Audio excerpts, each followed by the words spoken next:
Ini yang dicari adalah bagaimana untuk menghasilkan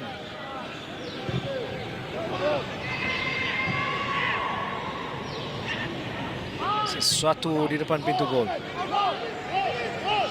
Oscar Rivas masuk ke dalam. Cuba terus dari Oscar Rivas. Tampanan penting dari Sam Somerville.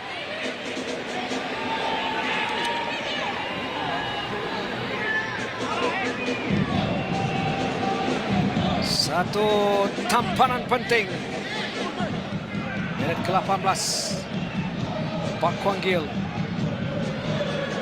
Dari Pak Kwang Gil. Cuba terus jaringan pertama.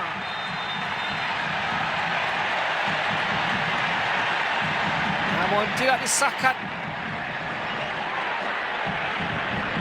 Kedudukan offside. Apakah VAR akan berlaku komunikasi di bilik VAR? Ini aksi yang menyaksikan memungkinkan sedikit apakah bola itu terkena Malida Suli ataupun tidak. Agak kazen untuk Oscar Rivas. Ke belakang Syami, turning dari Akazet. Cobaan untuk JDT. Di depan dengan jaringan pertama dari AG Akazet.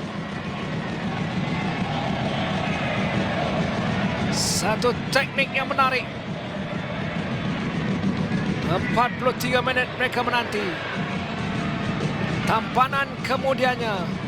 Ledakan berpunca daripada Sami Safari. Empatan terus. Masih lagi Marcus. Ke belakang untuk Nacho. Marcus Guillemé. Dia masuk daripada bahagian sisi. Hanya memerlukan tapping untuk Sam Somerville tewas buat kali kedua.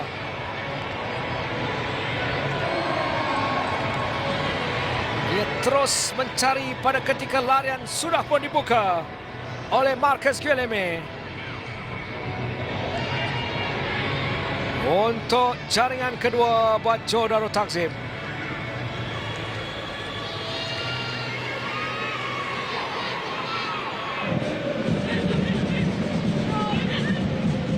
Laksan untuk Akazet hantar ke depan. Dan penting dari Noel untuk Sam.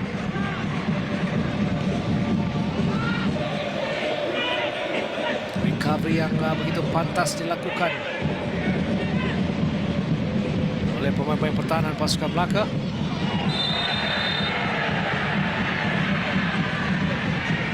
Pak Kwang Gil untuk Dino Kalasik. Yang dinanti akhirnya tiba menerusi Dino Kalasik untuk jaringan pertama buat pasukan Melaka. Berpunca daripada hantaran Pak Kwang Gil.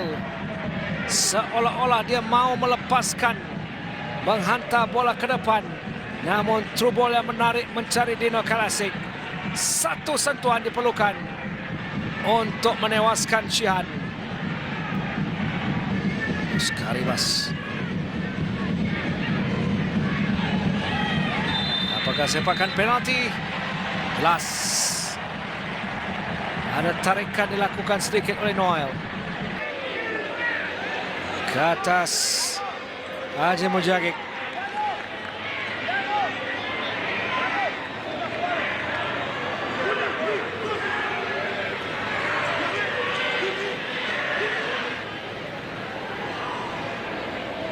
Dia menang bola terlebih dahulu ataupun posisi itu dari awal ada tekanan ke arah Haji Mujagik.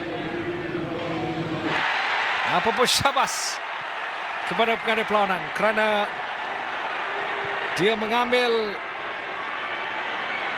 yang kedua untuk melihat VAR.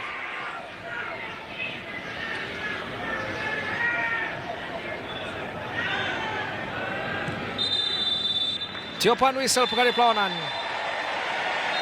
untuk JDT dengan kemenangan 2-1 menewaskan pasukan Melaka. Akazet minit ke-44. Marcus Guillemets di penghujung babak yang kedua. Dino Kelasic minit ke-73 untuk Stadium Hajabat berakhir dengan JDT 2 Melaka 1.